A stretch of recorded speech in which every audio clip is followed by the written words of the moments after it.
Yeah. Thank you. Thank you. So tonight we're going to introduce Sandra McGuiness. Sandra is a reading specialist in rural Southwest Washington State. She is the mom to 4 children with dyslexia. Sandra spends her days homeschooling her kids and tutoring kids and adults with dyslexia and other speech sound disorders. Sandra was a teacher for 14 years where she taught K through 5 children and professional certification classes for new teachers. Sandra has always been passionate about literacy instruction. She was trained as a reading recovery teacher in the 90s. When her daughter was diagnosed with severe speech sound disorder at age 4, a specialist told her to treat her as if she were dyslexic. That is the moment that Sandra began learning about the science of reading. She has spent the last 9 years relearning how to teach all children to read. She has been trained in various methods and programs that align to the science of reading in her quest to help all kids become lifelong readers. I have chills, Sandra. Just to let you know, that is amazing. A long time to get where I need to be. I can now say I can teach all kids to read. So your kids are lucky to have you. And Jennifer Newman is an ASHA certified speech language pathologist and licensed reading specialist who has worked with children and adults in schools, clinics, and private practice for over 30 years. Her volunteer literacy tutoring with a young man who was functionally illiterate sparked her interest in learning how to teach reading, leading to training in Norton Gillingham and earning a certificate of advanced study in reading. Despite many hours of postgraduate professional development, the feeling that her instruction was still missing the mark led her to pursue training in Ebley 2 summers ago, and she has been amazed by its impact on her students' progress. She lives outside of Boston, Massachusetts, and when she isn't working, she enjoys walking, reading, listening to podcasts, and baking. And Jennifer, thank you too for your work with children and adults. Okay, so without further ado, we're going to get started. Now, who is starting? Who has the PowerPoint? So I have, if I'm going to share my screen. Okay. For both of us, and we're going to take turns. So Okay. I think if you can enable that, then I'll be able to do it.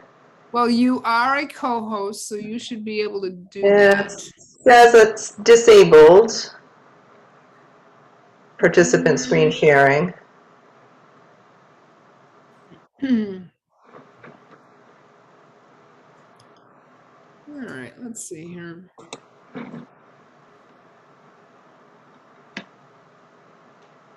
Well, while Donna's figuring it out, I just wanted to thank her and everybody else on this team that's been working on this book study together. It's so exciting. And I think I can speak for Sandra because we've spent some hours planning this tonight, that we both feel really honored to help facilitate this conversation tonight of this groundbreaking book. And I'm really hopeful that this sort of new awareness of sounds first approaches, or whatever we decide to call this, linguistic phonics, I'm not sure, to teaching reading and writing, is going to really continue to spread to a wider audience, parents, teachers, administrators, and researchers, so that more children can benefit from the efficiency and efficacy that we all of us who are using this kind of approach know it offers. So, should I try again? Jennifer. Yep, it Awesome. should say share screen at the bottom. Okay, so let me see here. Okay, let me just get to slideshow. Okay, can everybody see my screen? Fabulous. Okay, so we were torn because this book got so much in it, and we went back and forth on all the things we wanted to kind of be able to talk about, but we tried to cull it down to 6 questions, like 2 questions for each chapter. And we have a lot of slides, which we won't necessarily share unless there's a good reason to, or people want them afterwards, because I think we want to make sure we have time to really talk with each other. And I think last week it worked really well, having people type their questions into the chat. Are we doing that again, Donna? We sure can. Okay, that sounds good. And if maybe at the end we can open it up to if people want to just share questions orally. So I put this quote from Steven Pinker from the foreword of this book on this slide, because I just keep coming back to it and thinking it's so powerful that it's something important to keep in mind. And this section of the book, this section 2, these chapters, you know, the first section, it seemed like she was really talking about sort of the why. We need a different approach. And the second section, these chapters 6, 7, and 8, are getting into a little bit more of the what. And then I think next week it's really getting into the how, like what are the methods and things that work. So are we able to do a quick poll, Donna, or we were? Okay. Can anyone see this? If not? So this is the actual poll. So I don't know if I have to stop sharing for you to do it. No. So I think I will launch the poll. Yeah, and I see it if I click on the poll button at the bottom, it comes up. Oh, cool. So we have 3 questions here for you. I've read the book before. I have read this book before, yes or no. I've read through chapter 8, yes or no. And I haven't started reading yet, yes or no. So we're going to launch this. All right, answer these questions, please. I'm going to give you about 30 seconds.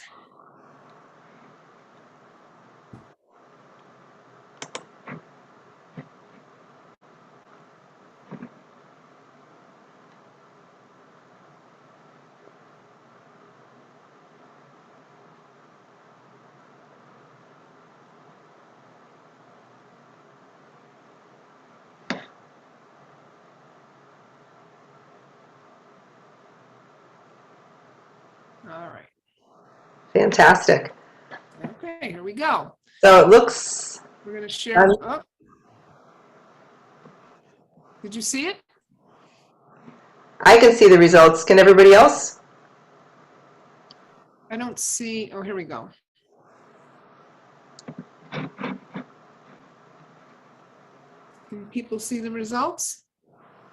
Okay, so what we'll do, Jennifer, you want to read them? Sure. So in terms of, I've read this book before.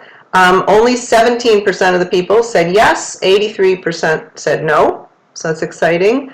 I've read through chapter 8. 68 said yes, 32% said no. And I haven't started reading yet. Only 15% said yes, and 85% said no. So we should have a good discussion. Yeah. Okay, I'm going to stop this, bring it down, right? Sounds good. Done? Yeah. Okay. Thank you. All right, so let's see if I can move to the next screen here. Interesting. So now it's not letting me advance my screen. Okay, let's see. Let's troubleshoot that. Hold on. Let me try stopping and starting again and see if that works. Okay.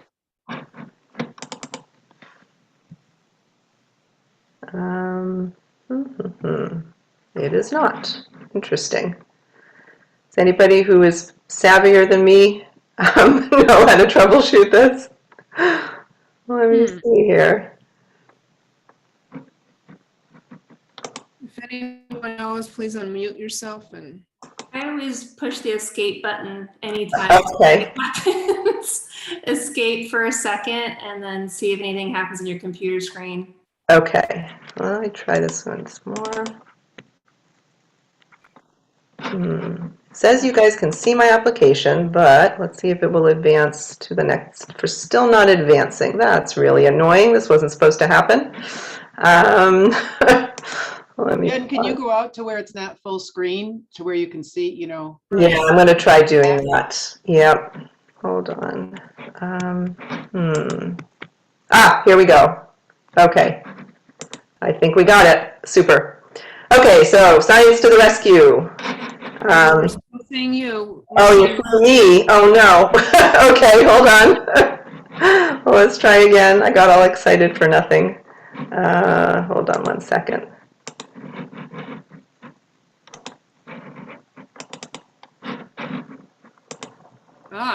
Okay, we're getting better.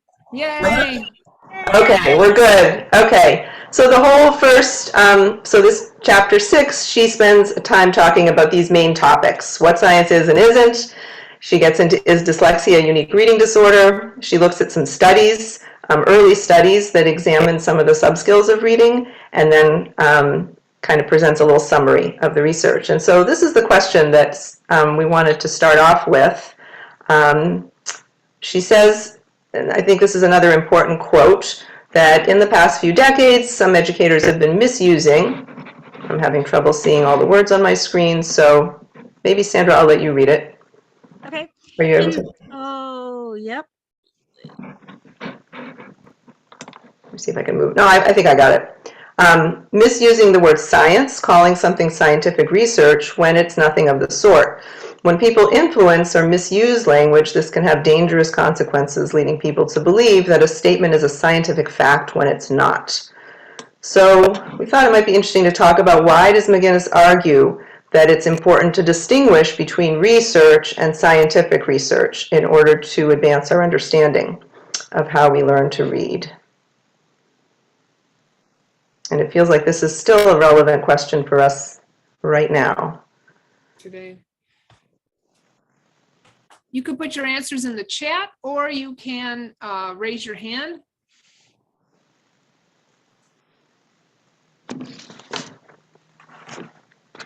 Or you can unmute yourself and chat. I'm raising my hand. I don't know if I'm Okay. supposed to jump in or not, but I think this is important to remember of when this book was written, that it was published in 96, 97, I think, when whole language was like the big thing. And she spends a lot of time talking about Goodman and his facts. Mm-hmm. Yeah, that's definitely an important thing to keep in mind.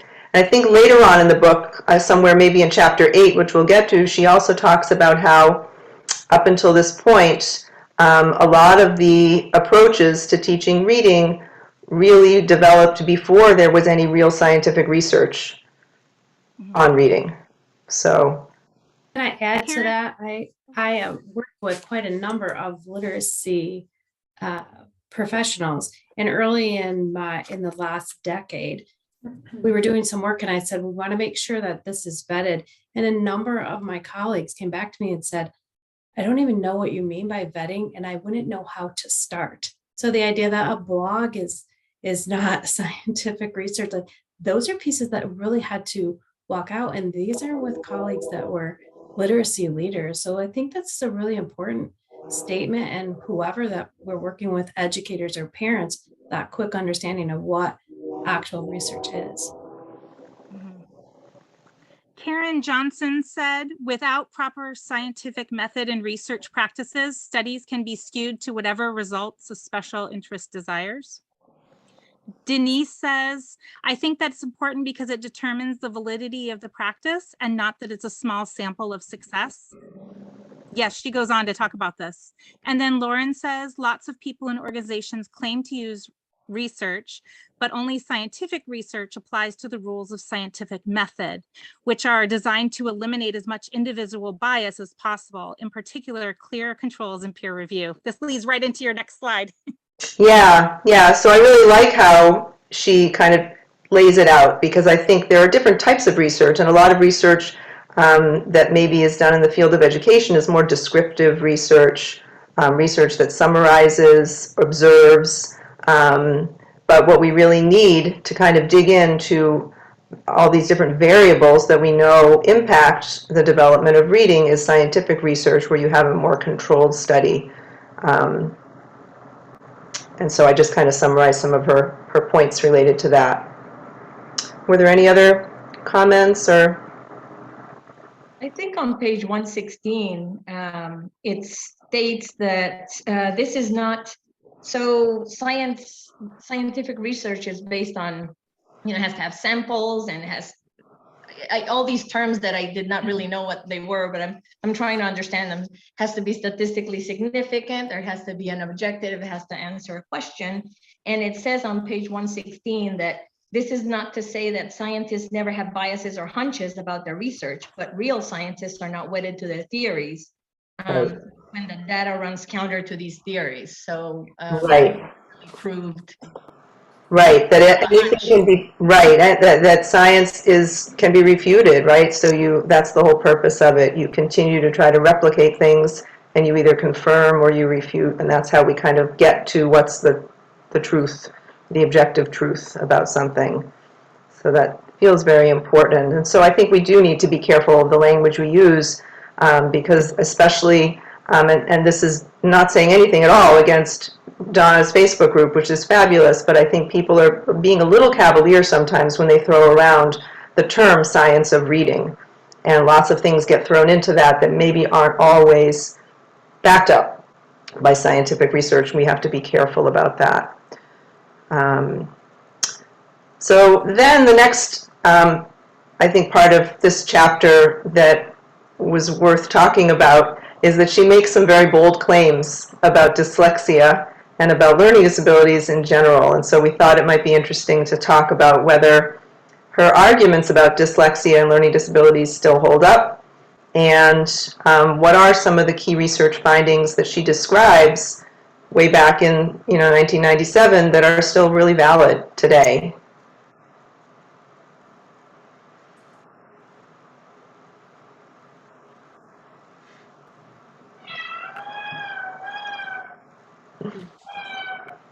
Hope you can't hear my cat, sorry.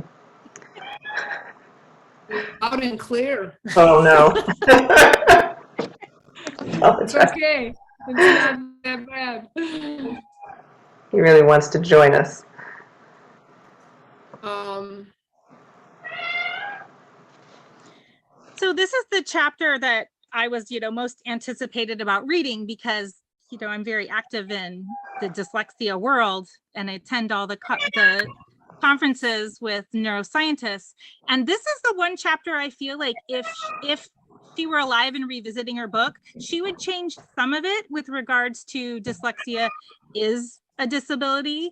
However, the points that she says in the chapter are still very valid, that and that we can know that she had some information missing, but some of her key points about dyslexia are still ring true today.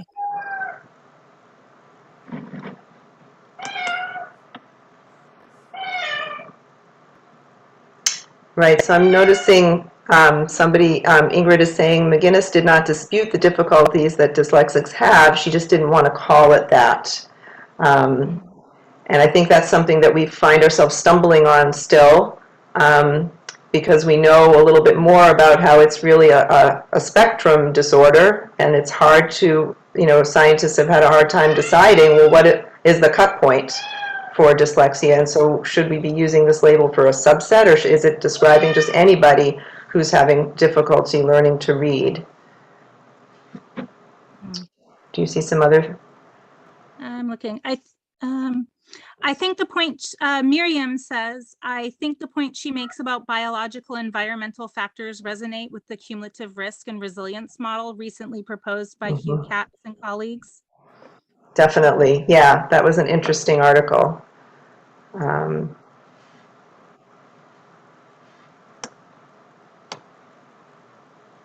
Lauren says McGuiness spends a lot of time refuting the ideas that dyslexia is due to brain damage, can be predicted by IQ ability discrepancy, or is largely genetic. It feels like it's a particular definition of dyslexia she's disputing. Yeah. Right, so I think all goes with that next slide. Yes, I can go to that. Hold on, I hope. Let me get out of here. Oh, here we go again. It's frozen again. Okay, hold on. Janae says, yes, I think the definition of dyslexia has really developed in the last 20 years. Yes, I mean, the research on what's happened, the fMRI studies weren't being done in 1990, or maybe I don't think they were being done in 1997.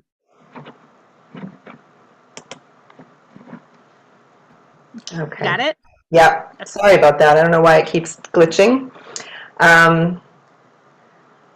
Right, so I think her point is that it's really not, she feels it's not the result of brain damage from the earlier medical models of the earliest people who were studying dyslexia, that it's not a special type, that it's not coded in the genes any more than any other highly skilled behaviors. And I thought that part was interesting because we do spend a lot of time thinking about heritability and how it runs in families, and there's definitely truth to that. But I think it's interesting to think about how, I think she talks about it, let's see, on this slide here, that given that, you know, writing systems are human inventions, and it requires so many different parts of our brain to learn how to read and write. It's a complex trait, and so complex traits don't have specific genes that drive them.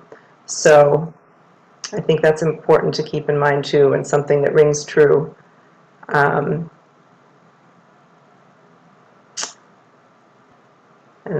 this is just a summary of the different areas, the different subskills that some of the early scientific research tried, some of the variables they tried to look at. And I think this is another quote from page 147 that feels important, that all of the research that she talks about, all these different studies, and we'll get into it more in chapter 8, really keep coming back to phoneme analysis or phoneme awareness is consistently the most predictive of reading skill, but we also know it's enhanced by learning to read an alphabetic system. Jen, there are two comments. One is we still have a lot of dyslexia where proper reading instruction is being taught. And yes, we will talk about that in a little bit. But then Lauren has a comment for you. And she says, Jen, you could try making sure that your cursor is active in your document program rather than Zoom. You may need to click on the slide before trying to use the keyboard arrow, if that's what you're doing. Interesting. Thank you very much. I will give that a try. So far, so good. Okay, so we are going to move right along to chapter 7. And please someone mention in the comments if I'm speaking too quickly, because we have so many slides to share. I think we can send them out to you at the end, but I don't want to be speaking too quickly. If you can move to the next slide, Jen. In the research of reading, there's rarely any mention of what might be going on in a child's mind or how children think when they are learning to read. That's from page 149. She spends a time talking about, at the very beginning, the Jim at the conference who was listening to all these researchers and, you know, was just getting more and more infuriated. And at the end of the time, he said, do any of you have children? And no one had children. And so she spent a lot of time at the beginning of this chapter talking about how a lot of times there are tons of research studies going on, but at that time there wasn't much going on about what was happening in the child's mind or what the kids were thinking about when they were learning to read. And then on page 150, she says, when reading instruction is inadequate, incomplete, or misleading, children can adopt a particular strategy by relying on their most efficient skill, or more or less by chance. And she spends some time talking about this developmentally, that our brains like to seek patterns and make sense of the world.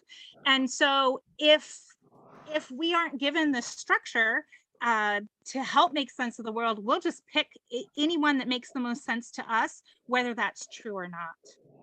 And then if the next slide, Jen, is the main topics that are covered in this chapter are like a successful reading curriculum needs to consider the role of the sensory motor processing in new learning, requirements for learning the logic of our code, direct instruction to develop phoneme awareness, and the role of attention in learning complex skills. So the next question, and on the next slide, is what does McGuiness mean when she states on page 160 that reading must be taught as a real problem? And I'll give you just a minute to think about that, or if anyone wants to raise their hand and chime in. If you raise your hand, can you unmute yourself? I'm having a hard time seeing everybody's picture. So if you do raise your hand, please just speak up.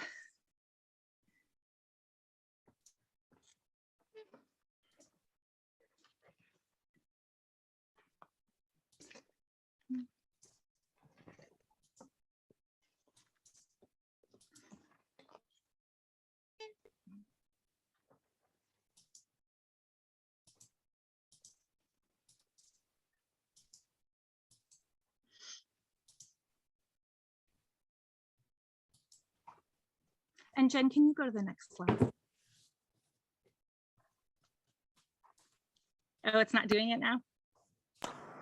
Okay, let me try this again. Hold on. Apologies.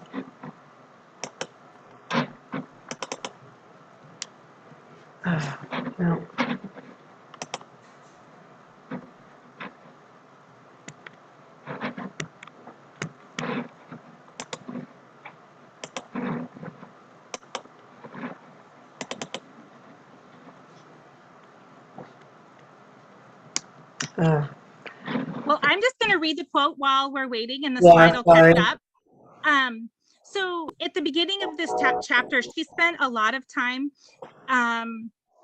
talking about that humans re-enter a sensory motor phase every time they learn a new skill, and that sensory motor learning can occur at any age, and that it's necessary first step to learn any task in which you're completely unfamiliar. And the example she gave was like when you're first learning to drive. I mean, she talks about when you first learn to drive, that you can listen, you know, when you first learn to drive, it's really hard to listen to the radio or do anything else. But then as it becomes an automatic process, then it becomes natural and quick and automatic.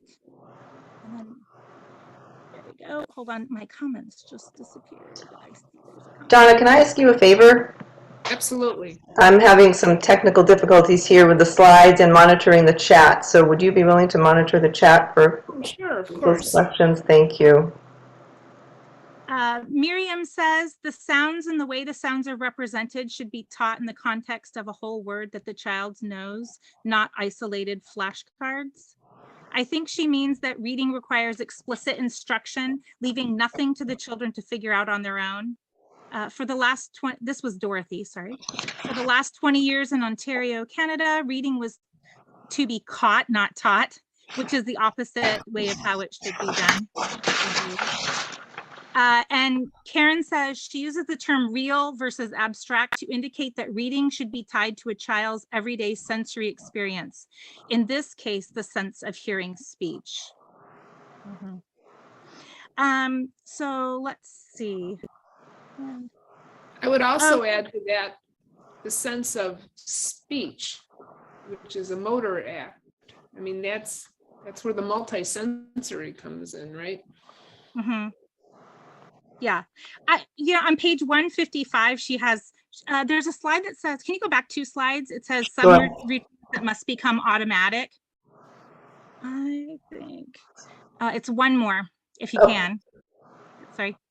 It says, so she talks about all the subroutines. Oh, forward one, sorry. There we go. Okay. She talks about all the sensory motor processing. She talks about to be able to write and read in English. And she talks about all the different skills necessary and the logic. And when she was talking about the development, she's talking that you learn the basic skills and then move on. And what I love this quote from the book because a lot of people are talking about this now. And she said it back in the 90s. You can't get to meaning unless everything else is efficient and automatic. It's that piece that, encoding and decoding needs to get to the automatic place to really get the meaning. And I hear a lot of people, I know Anita Archer has a quote very similar to this, which I think is very relevant. The next slide is a quote that I thought was important. If you want a child to be a good reader, a good speller, and a creative writer, then your first goal is to create efficient and automatic subroutines in the sensory motor skills that should not require overt attention, such as encoding and decoding. Then she goes on the next slide to talk about the logic of our alphabetic code. And her main point of this is why should we be teaching reading as a real problem? Because if reading is taught as a real problem, how do letters represent sounds in your speech? Then we have an opportunity for success. So if we teach reading from a different place, there isn't an opportunity for success because it's not coming from ourselves. Understanding complex relations like those in our spelling code is made more accessible when a child is working on a real problem. Real problems are tangible and concrete and anchored in a familiar context. I see Lauren, let me see it. Here we go. Lauren says, here she makes the speech to print argument that we should start with what the child experiences and knows, which is speech production and oral word comprehension. Right. I think the other piece of this that she's getting at is that as opposed to, as important as getting kids to analyze the sounds in words, rather than spending time teaching those individual sounds, to teach them in the context of reading a word and reading a sentence, that's the real problem to solve. Yeah. The next slide talks about the way children develop. And I thought this was very interesting that infants learn to discriminate and then produce phonemes in their native language. But as speech accuracy and clarity improve, the brain reorganizes the basic unit of speech production into larger chunks, for example, syllables and words. And phonemes are lost to conscious awareness. The only reason you would ever need to hear phonemes is if you have to learn an alphabetic writing system. So I mean, I think this plays into a key point of why it's so important to go back to that phoneme level, because our brain takes in that information from babies. As she used in the example, they're saying ba, ba, ba. They're hearing those phonemes, and then when they no longer need them, when they've got the word big, the phonemes follow pace and they have the word. And so it's important to draw attention to that when they're learning to read, because otherwise they wouldn't need to know it. I thought that was important. On page 161, she talks about why most phonic instruction fails many children. It never establishes a real problem because speech sounds are not key to unlocking the code. It confounds the logic of digraphs with the logic of consonant clusters. It never addresses the most complex level of the logic, for example, one to many and many to one mappings. And it introduces a relational logic that doesn't exist in our spelling system and provides no chance for learning the reversibility of the code. For example, she was talking about when some phonics programs do word families that, they might have unch as a sound, as one sound. And the reality of that is that doesn't exist in everything in the word. The reality doesn't exist that everything in the word except the first letter is one sound. And that's a big takeaway. I mean, just personally speaking, I have a child who has very profound dyslexia. And when I was trying to teach him, like with word families, he was like, wait a second, no, that's not right. He could tell me after learning a speech to print approach that why would I need to know unch if I know the sounds for unch? It's another thing. It stresses his mental load. Yeah.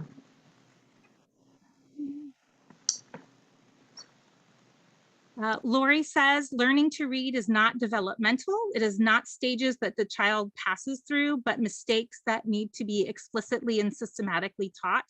We can't wait for them to develop, but take the responsibility and teach the skills needed to read the way their brain will learn it. That's interesting. She talks about how in this chapter that naturally children, the logic of that one sound could be many and many sound could be one, wouldn't naturally develop. The logic behind that wouldn't develop until, like, I think she says 9 or 11. And so if we want to teach kids that logic beforehand, if we do it explicitly, they can pick up that piece. And I think that's really, for me, the really profound insight that she has, that nobody since her, I don't think, has really capitalized on, other than people like Nora and Marnie and other people who have developed speech to print types of programs. But all the traditional phonics programs, that really has been lost. Mm-hmm. Melissa says a great way to offer an illustration for this instruction for phonemes. Oh, now it just went up. Hold on. It's helpful to hear the thoughts from the kids if possible. Thank you. Sure. Jennifer Campbell says, to piggyback on the comments about real problem solving in the context of text, I found that my struggling readers have to be reminded to use the skills they're mastering in phonics to actually read. I think they often don't realize to do this outside of their phonics instruction. When they make that connection, the light bulbs go off. And Jen, if you could fast forward to the next question, she talks about this in this next little part of the chapter. The question is, what does McGuiness think we should consider about the role of attention in learning to read? And if you could skip to two slides. This is on page 164 and 165. She talks about the worse you are at something, the more brain cells you need to do it. The harder it is to keep doing it, and the harder it is to keep your attention focused on what you're doing. She talks about how, especially when we're talking about kids who are highly distractible, it takes more glucose in your brain to learn these skills, and then it's exhausting because it's taking much more energy to use these skills. So exactly like what Jennifer said, when kids are learning these new phonics skills, some of the things that might look like attention issues or distractibility are really more that it's just their brain is working, and it's taking a lot more energy to focus on that, and it is an exhausting task. Of course, like Marianne says, cognitive load theory. Yes. Yeah. Yeah. I think there's the last quote. It's one slide more.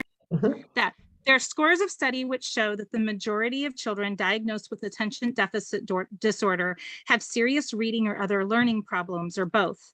This means the inability to pay attention in classrooms is a symptom and not a cause. Because their brains are taking so much more energy to learn the skill, especially if you have a deficit, it's not the attention that is causing the problem, but it's just the process of learning the new skill. I feel like her focus on attention may have been revolutionary back in 1996. I don't remember. I mean, it was just kind of starting, but now this seems pretty right in step with what we know about children who have attention issues. Well, ADHD was the heyday of ADHD, in the 80s and 90s. Everybody had it. Yeah. Oh, there's one, before we move on, there's one last quote. The quote's at the bottom of page 167, and someone mentioned this earlier, but it's the very last paragraph at 167. A reading program should be good enough to make every child competent. Because teachers are never provided with the training and skills to teach reading correctly, their classrooms are filling up with children who are dyslexic because they have a brain disorder, or they don't pay attention because they have a brain disorder, or aren't motivated or emotionally handicapped. We are blaming the victim because our teachers aren't properly trained to do their job. That would correlate with my reading instruction in the 90s. Yeah, that should be in a quote. Yeah. Yeah. Nora says, we find that improved attention is one of the first positive side effects of effective reading instruction, which just makes sense because your brain isn't taking as much glucose to process that information, Or Miriam because said, the task is becoming easier, you can. And automatic. You can focus on other things. Right. You're not rocked by it, so you're going to pay attention. Yeah. Miriam says it's often hard to distinguish attention from understandable avoidance behaviors because the task is so hard. Yeah, and I think Diane McGuiness would say if you're presenting the material correctly, the task too hard issue goes away. In fact, she does say that later in the chapter. If Ingrid says if vision is impaired, it can also manifest itself as inattention. Regarding vision, McGuiness advises to be cautious of any statements that wearing colored lenses cures dyslexia. She does rule out that colored lenses might help the reader, dyslexic or not dyslexic, perceive print and or their environment without distortions. as do eyeglasses. Svetlana says, I circled the very following paragraph on page 168 with a huge light bulb next to it. Yep. Mhm. Yeah.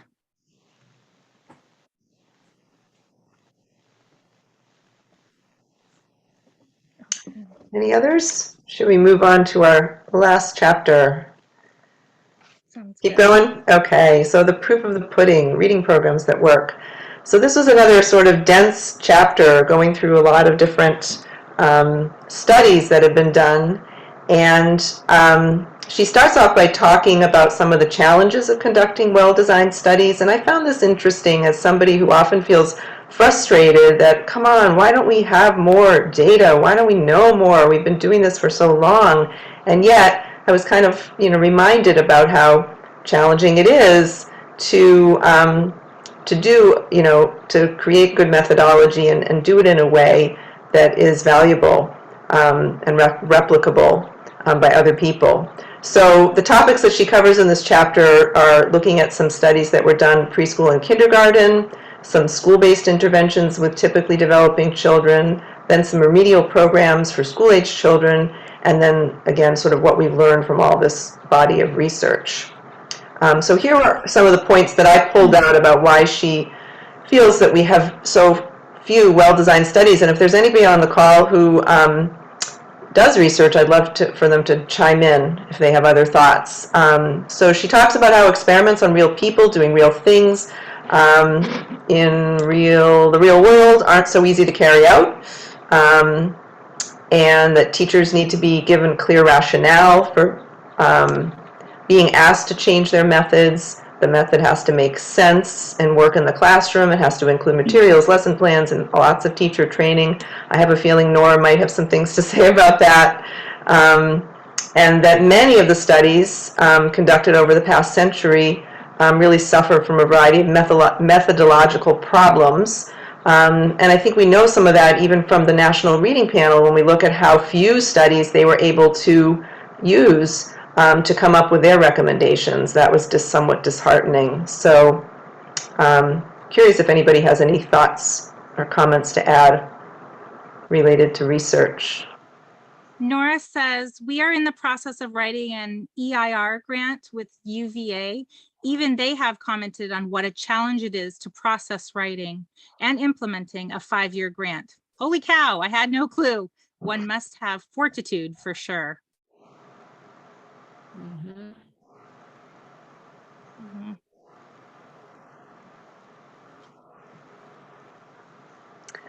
So the next question, so this is our second to last, we thought it'd be interesting to talk about is based on some of these studies that she goes through, what are the findings from the studies of preschool and kindergarten students suggest about the efficacy of popular phonological awareness programs today that teach multiple levels of phonological awareness, syllable, onset rhyme, in addition to phoneme, and do it in isolation from print.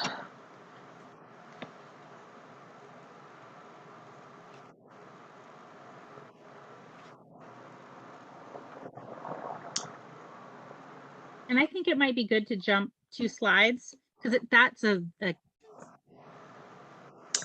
This one. one? Yeah. Yeah. Yeah. Yeah.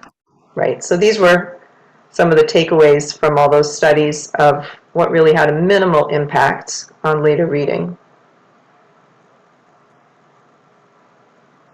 So just thinking about a lot of the instruction that is often part of kindergarten, preschool and kindergarten. Hmm. I know I am guilty of recommending all of these things to teachers at some point. And yet, Well,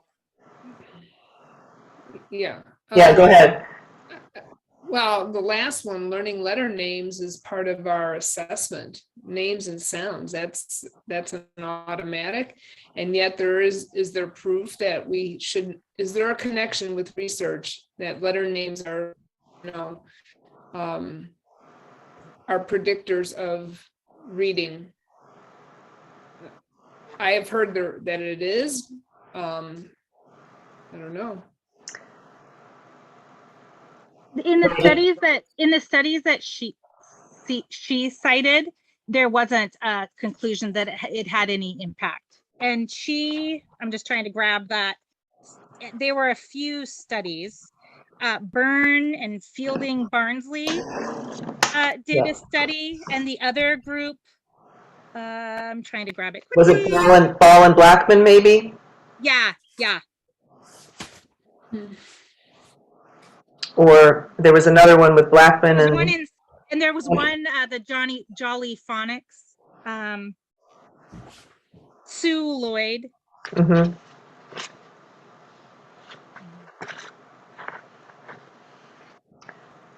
Right, so I don't think that in any of those, they found that time spent learning letter names had an impact on later reading and spelling. And yet, it is part of things like the Dibbles and Ames Web. So it's interesting.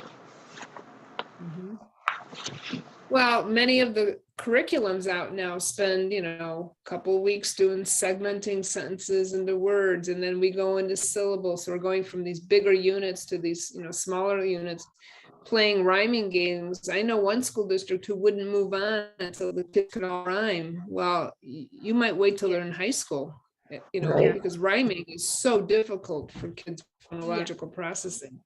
Yeah. It's on page 170. It's on page 178. He's talking about a study that shows that training and parsing sentences into words and words into syllables and playing rhyming games had no real effect.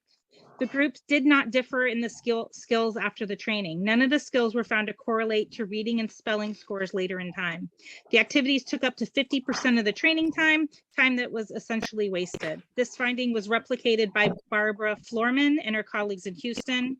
They compared children trained in the program to a control group, and only significant difference was on the phoneme awareness task. She does spend a lot of time talking about phoneme awareness and the impact it had. And she also talks about using it with letters, which I thought was interesting, given the whole heated discussion on phonemic awareness with letters versus not letters. I thought it was interesting that she was talking about that in 1997.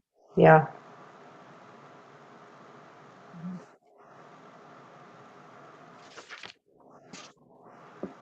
Okay, I think we can go on to the next question. Okay. So based on what we've read so far, what are your thoughts about McGuinness's prescription for the most effective way to teach reading and spelling? And what makes her approach revolutionary? We have a comment here from Elizabeth. Marva Collins taught the original open court in the 70s, an early sound to print curriculum that began with long vowels. She went through each sound each morning, and then the kids recited the spelling for that speech sound using letter names. Joanne says, I do not teach letter names until the students have the sound. If you can move to the next slide, we'll let people type and then we can come back. I think that's our last one. Is there another one, or am I stuck again? Hold on. Oh, you might be stuck. Give me a sec. Okay. I'll try again.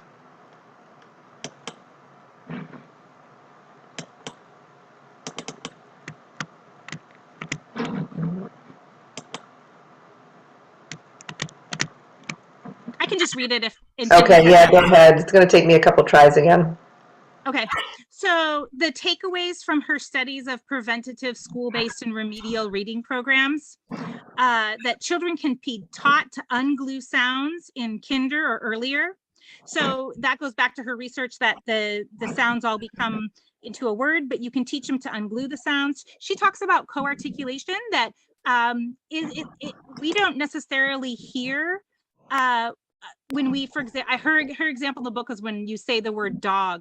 You don't exactly hear how the sounds come together, but we are able in our brains to segment them if we are taught, that we're able to pick that out.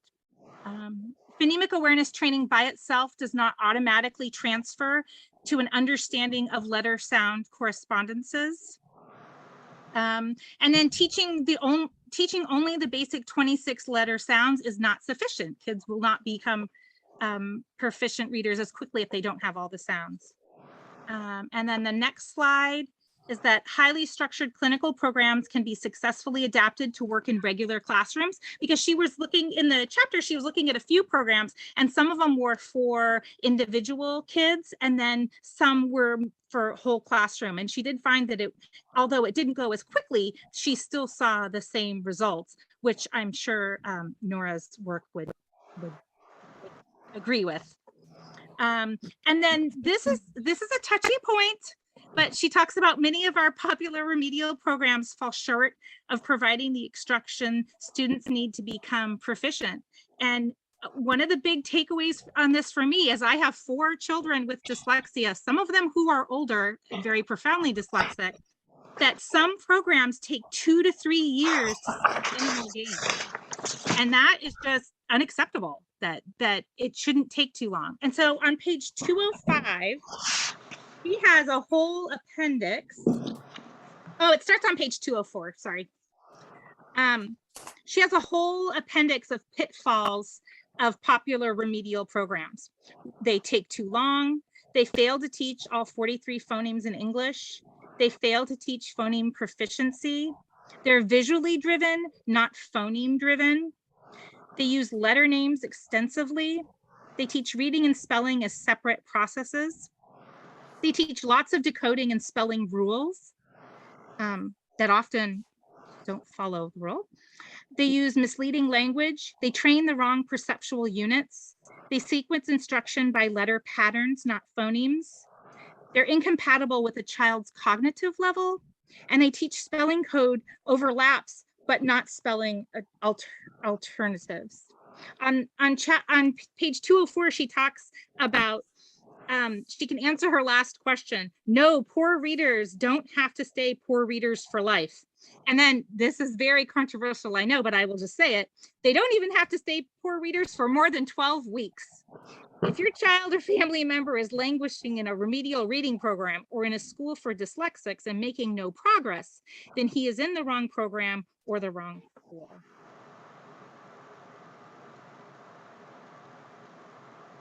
Her conclusions for this chapter, this is our last slide.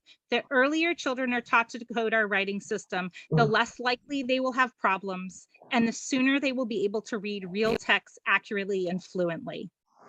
Progress in learning to read is determined by the quality and consistency of the instruction and by the amount of one-on-one time each student receives. And if children are taught the entire code, they will achieve proficiency much faster. And I know those of us who are using speech to print programs have definitely observed this, even with children who have had really good remedial instruction from other programs, which she mentions in the text. There are some questions in the chat that I'm going to go back. Our kindergartners are tested one-on-one on all 4 of these. Yikes. A lot of time is spent on these 4 aspects. Yeah. We don't use letter names at Chpt. I don't know that acronym, but I'm assuming it's the Marvin. Okay. The Marvin Collins True Story Great Teacher movie. Oh, and they put a link. There is a link.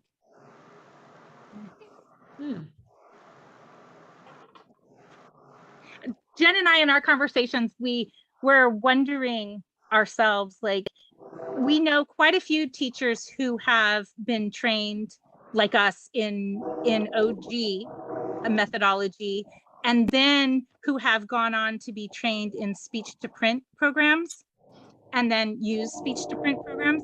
But we were just curious if there are people who were trained in speech to print programs and trained in OG who, if there's a reverse of that.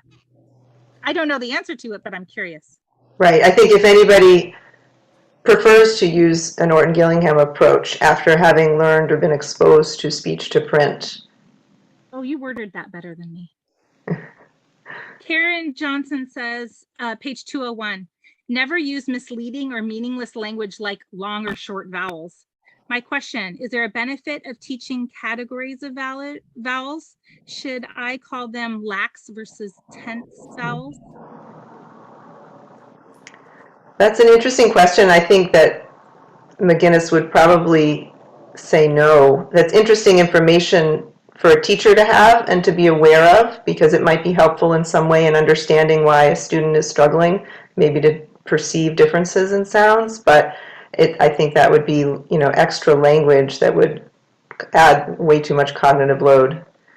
I find it interesting when I work with kids, even just very early beginning readers in kindergarten, who have been taught lots of labels for types of things, oh, it's a digraph, oh, it's a blend, but it doesn't really help them read or spell any better.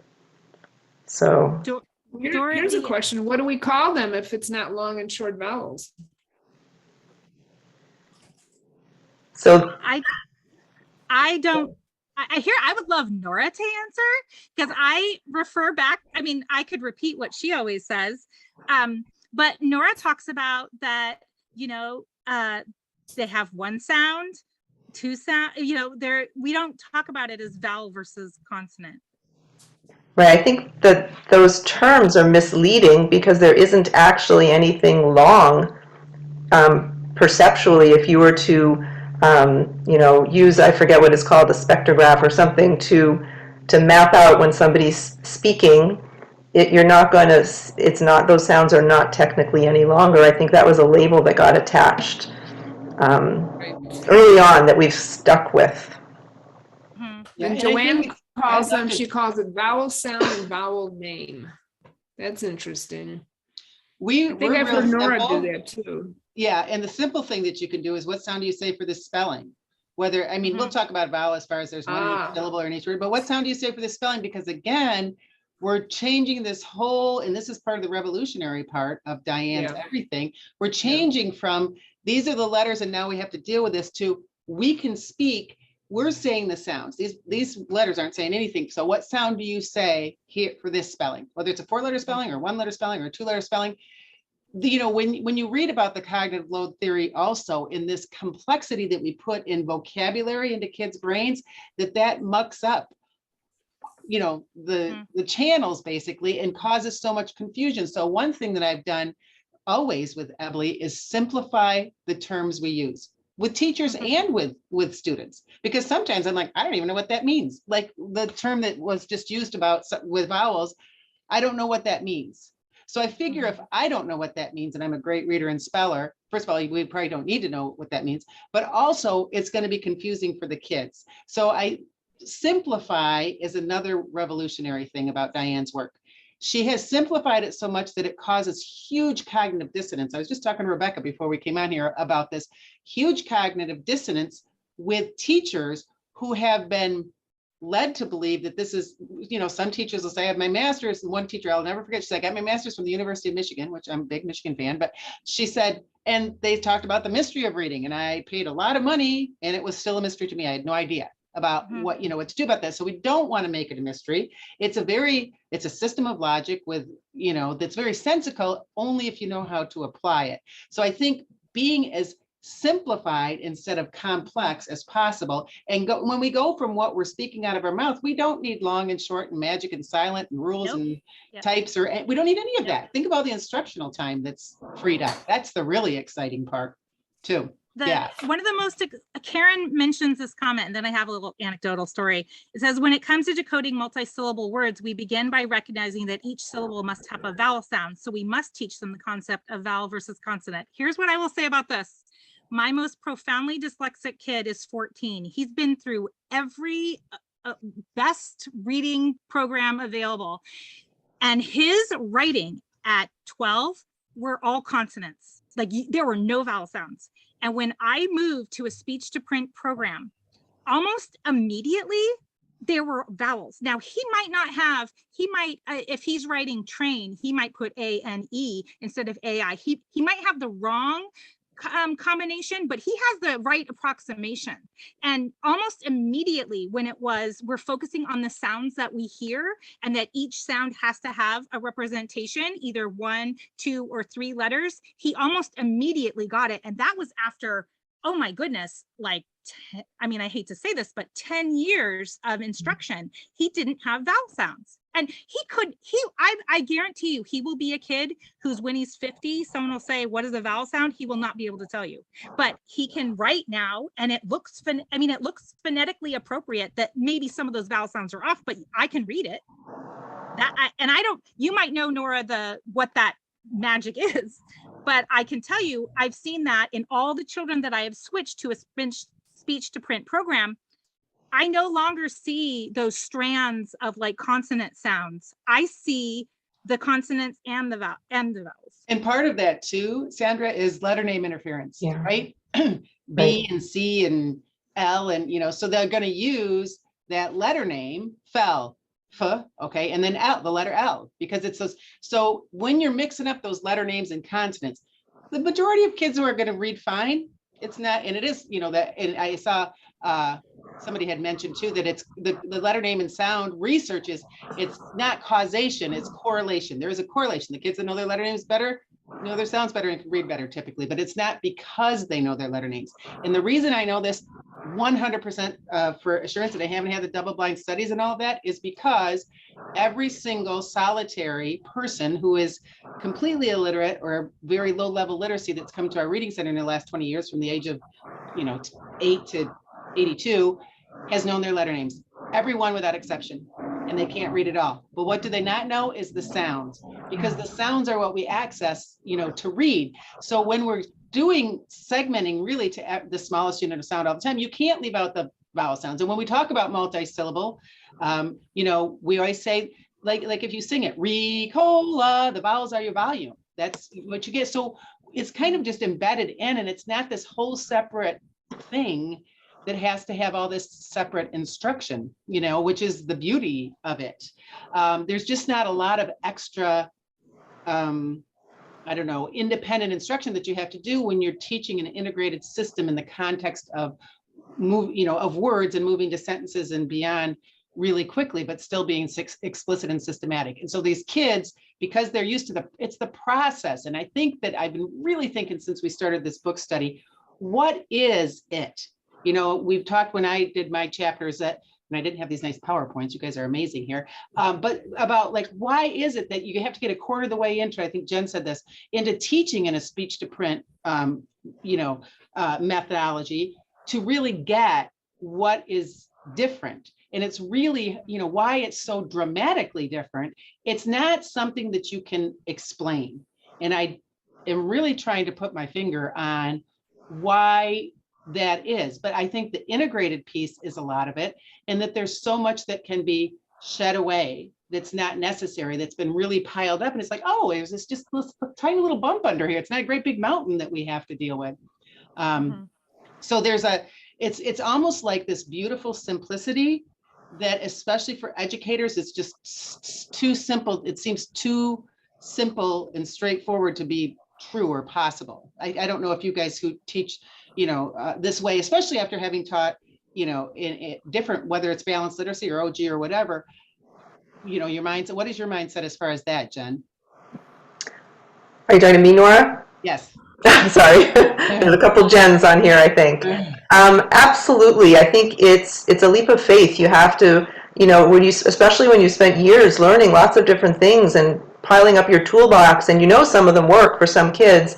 I think it is very hard to discard a lot of that and really, Marie Kondo your instruction and just focus on the little pieces that the kids absolutely need to crack the code and figure this out. And once you watch it happen with a child, it's pretty incredible.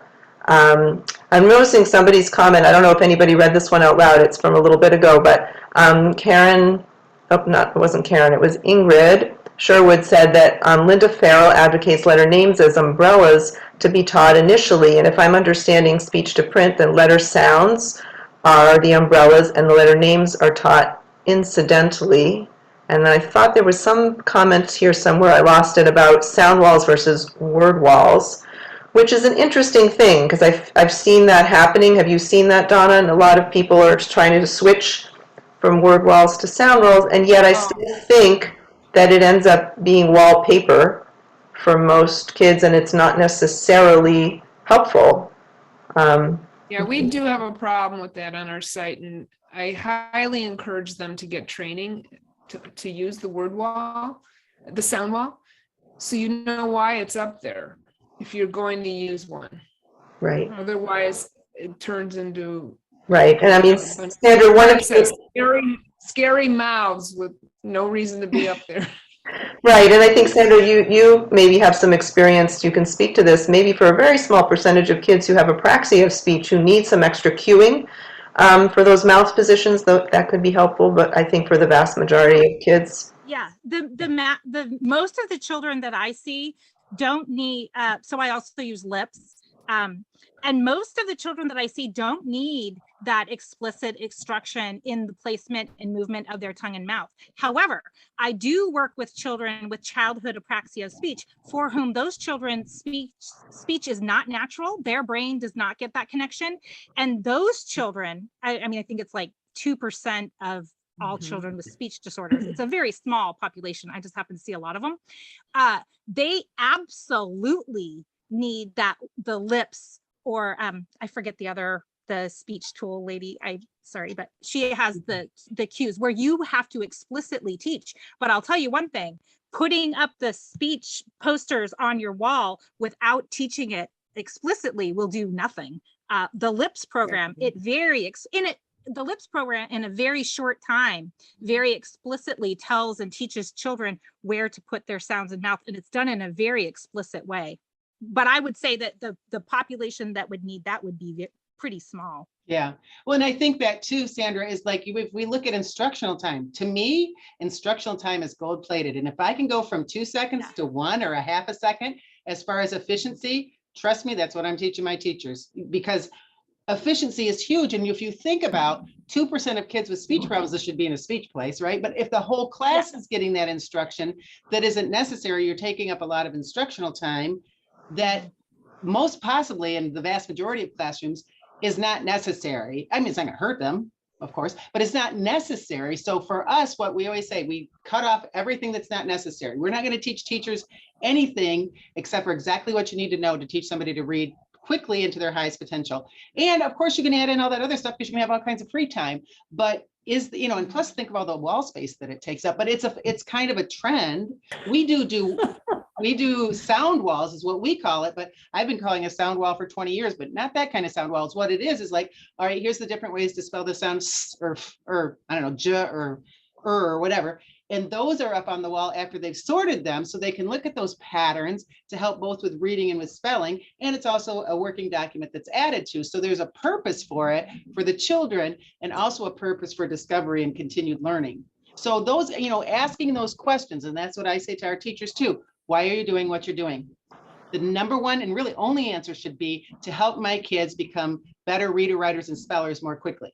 And if the answer is not that, if that isn't the answer, we need to really question, why are we doing what we're doing? And we, so often we're just like, let's do more and put more on and do more of this and add more of that. And poor teachers are just buried under so much stuff. And then they're confused, like, wait a minute, what am I supposed to do with this kind of word? And what about this thing? And what about that? And is this some of those terms that I don't even read about because I don't have them in my brain. It's kind of like phonics rules or syllable types. I don't know them. I don't even know them. So I can't teach them. So I think that we need to think about that. If it feels overwhelming to us as adults, for sure, it's going to feel overwhelming to kids, especially when they're getting mixed messages, or when, some are going to pick up reading. We all know that. There's like those kids that'll pick it up no matter what happens. But there's an awful lot, the majority that, that don't. So I think that's important. Yeah. Diane really focused on that. Dorothy asks, can we talk about McGuinness's comment where speech impediment kids actually speak the way they hear language? Was that further discussed in the book? I can't believe all the speech impediments at our school. She does speak in this chapter about the developmental stages of speech, and that in the beginning places that kids don't hear certain sounds. So they say they don't hear spaghetti, they hear sketty. And that's a developmental process. So if kids get stuck in that process, yes. And as I know from all of my children who have had multiple years of speech, when you start saying those words like sketty for spaghetti, or not saying TR for truck and using the F sound. Once you start using those, it's hard. It's like for every one time that you say it wrong, you have to say it 3 times right to get it in your brain. So, I mean, it's a long process to correct. So if we have parents at home, I mean, and this is another piece where early intervention is so important. If we have parents at home who aren't recognizing when it's no longer developmentally appropriate, and we have kids who are 5, 6, and 7 still saying sketty for spaghetti, or other interesting, or leaving off sounds of words, then that's the time where we really need to be referring for an evaluation to see like what's going on. Like, is there something going on, or do we need to model correct speech? And I'm not talking about different languages or dialects based on where you live in our country. That's a total separate issue. But kids who truly have speech issues are often not diagnosed early and then treated late. Like, I mean, how many in my years of teaching, they always said, oh, well, I can't take a kid with R until they're 8 or 9. My daughter with apraxia of speech, she worked on R at 4 because you're able to produce that sound at 4. It's just the school system has a different model. Yeah, and I think also when you use a speech to print approach, you get so many more opportunities to work on improving speech production at the same time that you're teaching the symbols that correspond, and for reading and spelling. I think another important thing to understand, and John Corcoran, who's the author of The Teacher Who Couldn't Read, if any of you haven't read that, but he talks about how I said library wrong my whole life, library, because I never read it in a book. I didn't know how to read. So I just said it how I heard it from people. So that's another layer that's on top, especially for struggling readers. Another thing, when you teach speech to print, a lot of those articulation speech issues fade away completely because really? Of separating those sounds. Oh, it's amazing. Yeah. It is amazing. I'll second that. Everyone knows I work with my farmer guy, and he can't perceive final sounds, blends, like ST, never has said the T ever. So fast was fast, best was best. The begins can't do them, can't hear them. So we have to really walk through that. And the other thing, dyslexia was, he had dyslexia. So it's all of these inability to segment sounds both in speech and when reading. And it took me to, I worked with dyslexic kids since day one, 40 years, but then working with an adult made it crystal clear for me what was really going on inside their head. So if you ever have a chance to work with an adult, do it. It's interesting. I saw a hand.